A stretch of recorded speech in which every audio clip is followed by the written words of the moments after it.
We see a world where there is a renewed emphasis on beauty, nature, creativity, art, and aesthetics. By now, those of you who are readers of the Press Democrat, and those of you who know Reverend Tara Steele, one of our ministers, she is our Wednesday evening service coordinator. By now you know that she was recently rescued from the John Muir Trail where she had been hiking. So let me say right away that she's fine. And I talked to her on Friday. So here's the story. She was on probably, I would say, the longest hike that she's ever been on in her life at a very high altitude. I think it was 8,000 feet or something. And she had a minor stroke. And when she became aware of what was happening, she activated her personal location beacon device. You know, it's a device that emits signals to rescue agencies who are monitoring it for just that thing. So she was eventually picked up by the California Highway Patrol helicopter rescue team in quite a heroic and dramatic extraction, and they lifted her up through a small clearing that Reverend Tara says was no more than 3 tents wide. So I spoke to her on the phone, and she said she is looking forward to telling you the whole story. Because she's scheduled to speak on a Wednesday evening coming up, September 14th. And she said to me, do you know, Edward, that the topics for Wednesday evening are set long in advance? And do you know what mine is for that Wednesday? Can you imagine? Her topic is help, thanks, wow.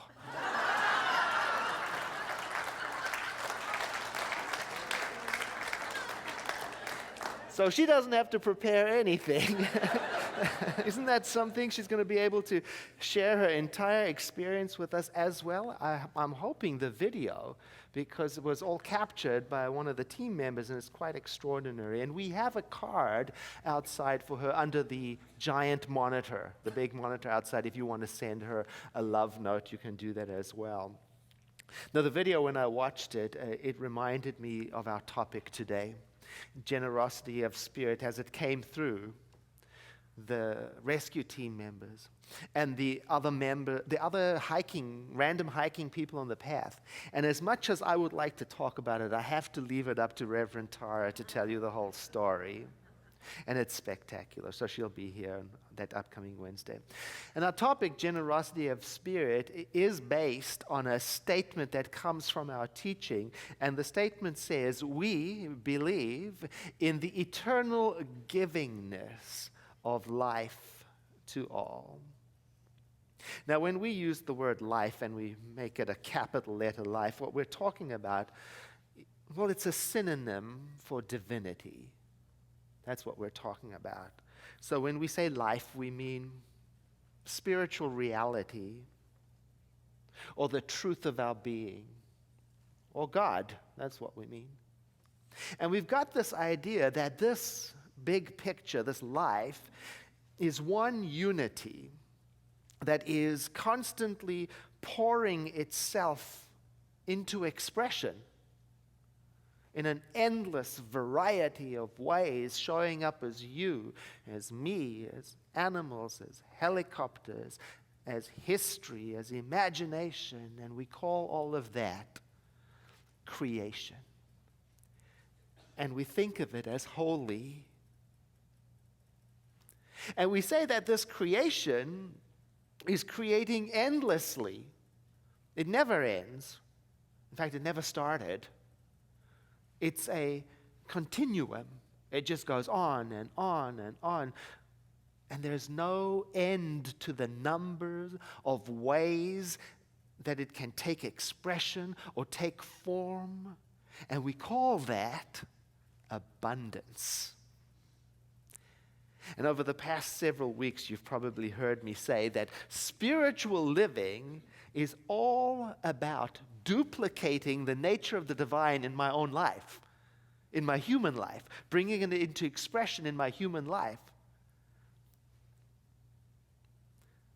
And we have this idea that the more we bring that into being, the more we duplicate the nature of the divine in our private, personal, human lives, the more we experience lives that are meaningful, powerful, connected, loving. So how do we bring eternal givingness of life to all into expression in our own lives? Well, I propose we do that by focusing on its human form, generosity of spirit. Because there is nothing like generosity of spirit. Nothing, I think, can bring beauty into expression like generosity of spirit. It is magical. Now, generosity of spirit is a state of mind. It's more than an act. It's an attitude towards life. It's the ongoing tendency to contribute to life. It is the consistent tendency to give to others. It's the tendency to help wherever possible. Actually, I think tendency is the wrong word. It's an identity.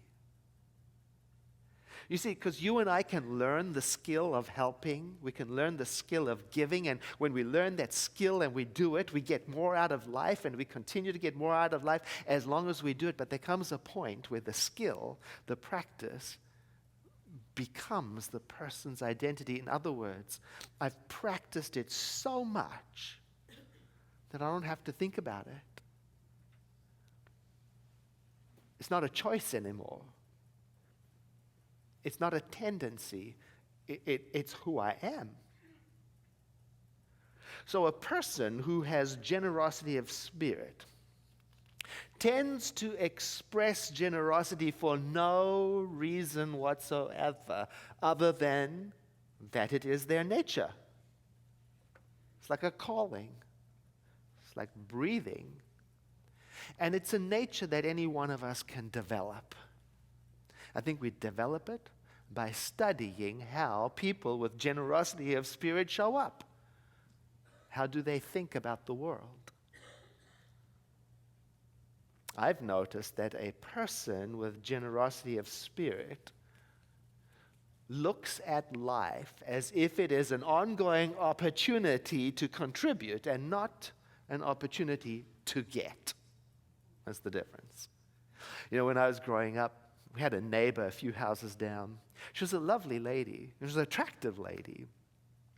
But you know, she had a tremendous difficulty connecting with other people, making friends, getting along with the neighbors, getting invited to events. And I think it was because she had this atmosphere of getting around her. It was very subtle. You know, she seemed to be focused on what she could get from you, what answers she could get, what favor she could get. And so it made people feel uneasy around her. It was very odd. She seemed to be focused on how she could benefit. It kind of reminded me about the difference between the way my dog and my cat receive.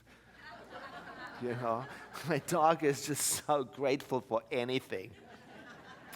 Not so much with the cat. He's entitled. In fact, he's a taker. And when he's done, he's done. And I'm going to talk a little bit about that next week, how to become a generous receiver. But for now, let me talk about people with generosity of spirit, because I've noticed that a person with generosity of spirit takes responsibility for their own existence. They're less likely to blame or criticize. They're the type of people who roll up their sleeves and do what is needed to be done. They don't wait for other people to do it. That's what that song was about that we heard earlier on. It was composed by John McCutcheon, and it gives us the story of an example of a person who has generosity of spirit. a person who takes responsibility to find a way to contribute, even if circumstances are very, very difficult. And the song is called "The Streets of Sarajevo." It tells the story of the now famous cellist of Sarajevo, Vedran Smailovic. I believe that's how you pronounce his name. And his story goes something like this.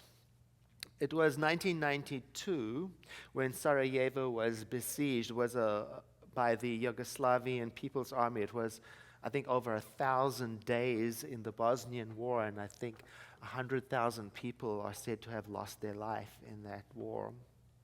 And Vedran would go out every day and with his cello into ruined buildings that had been bombed and play, because he refused to stop expressing beauty because a war was happening.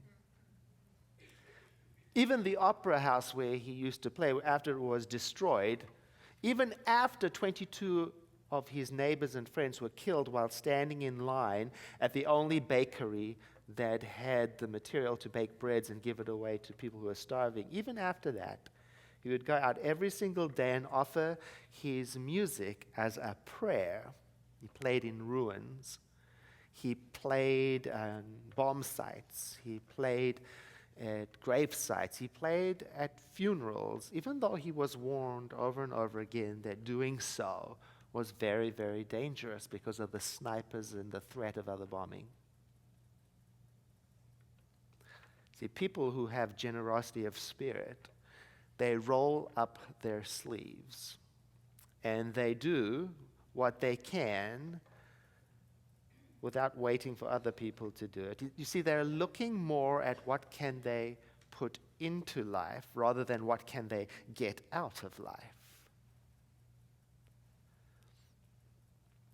When I was fairly new in this teaching, I was living in Los Angeles and I was serving on the World Ministry of Prayer. It's a phone bank where people all over the world can call in and receive affirmative prayer in the style of our tradition. And it was in 1992, the same year as the Bosnian War, when the Los Angeles riots broke out. And there was looting and rioting downtown Los Angeles, and the crowds were moving in the direction of where the World Ministry of Prayer building was.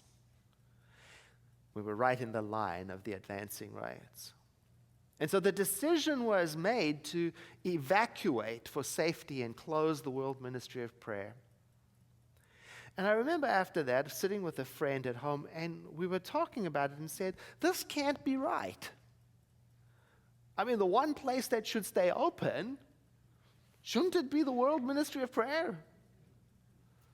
So we got ourselves together and we decided we were going to open the building, and we drove downtown straight in the direction of the riots, and we opened the building and we turned on the phones and we staffed the lines, and I was feeling so good about that, pretty proud of myself. You know, I was telling myself, this is what the people need.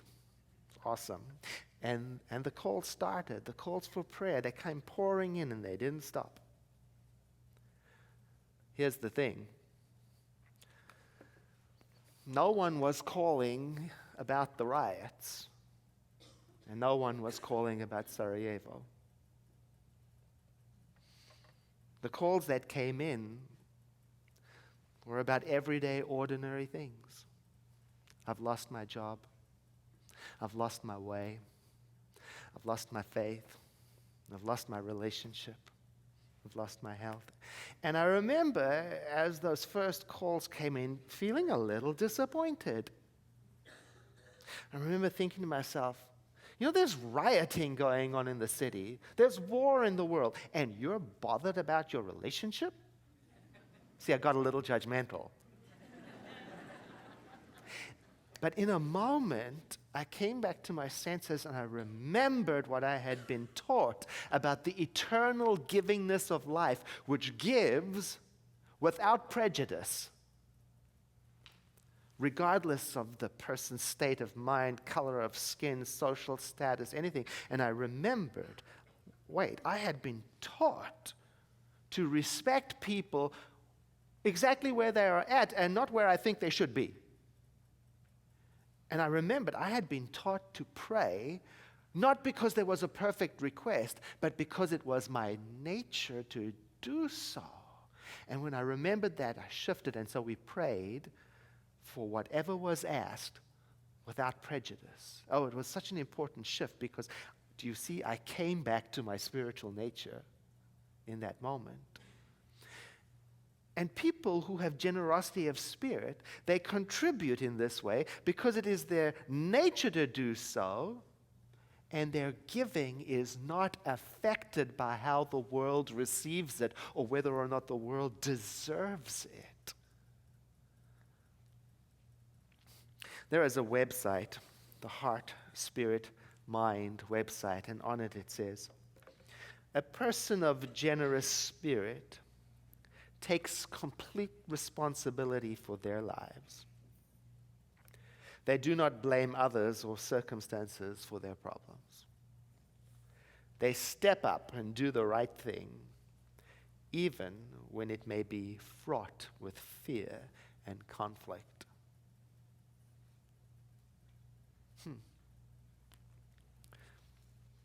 Who among you watches the Great British Bake Off?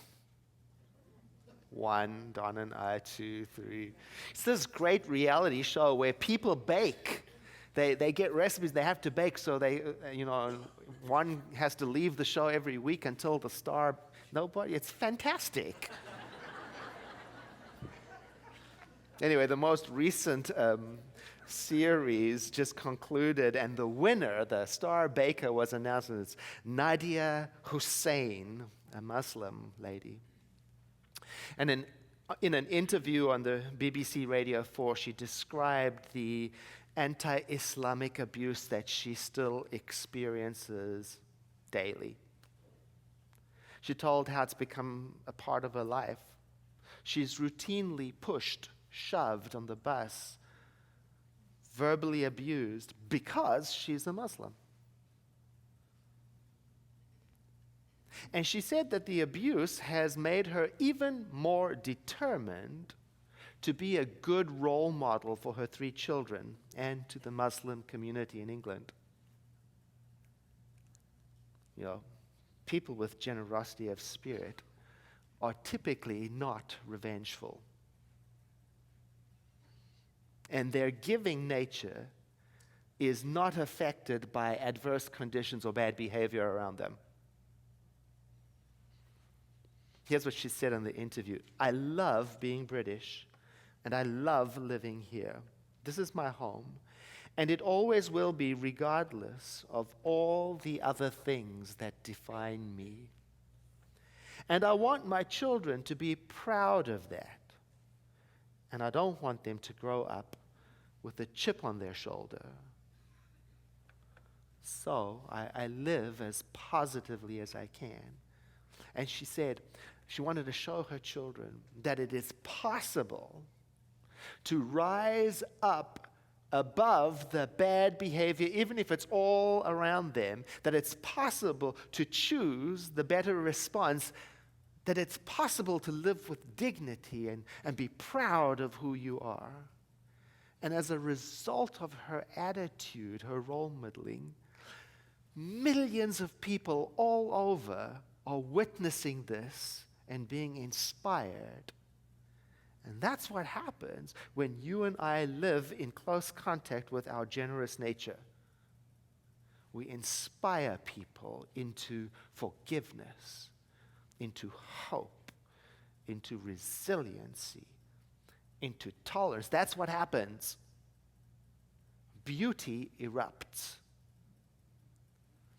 I have noticed that people with generosity of spirit tend to be optimistic and happy, not because they're stupid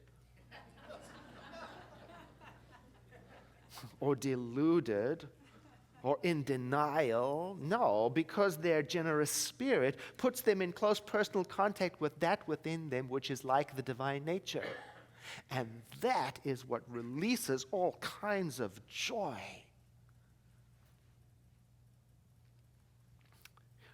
People who know me know that I'm a bit of a joker, a little bit of a prankster spirit in me, I love to make people laugh. I get it from my father.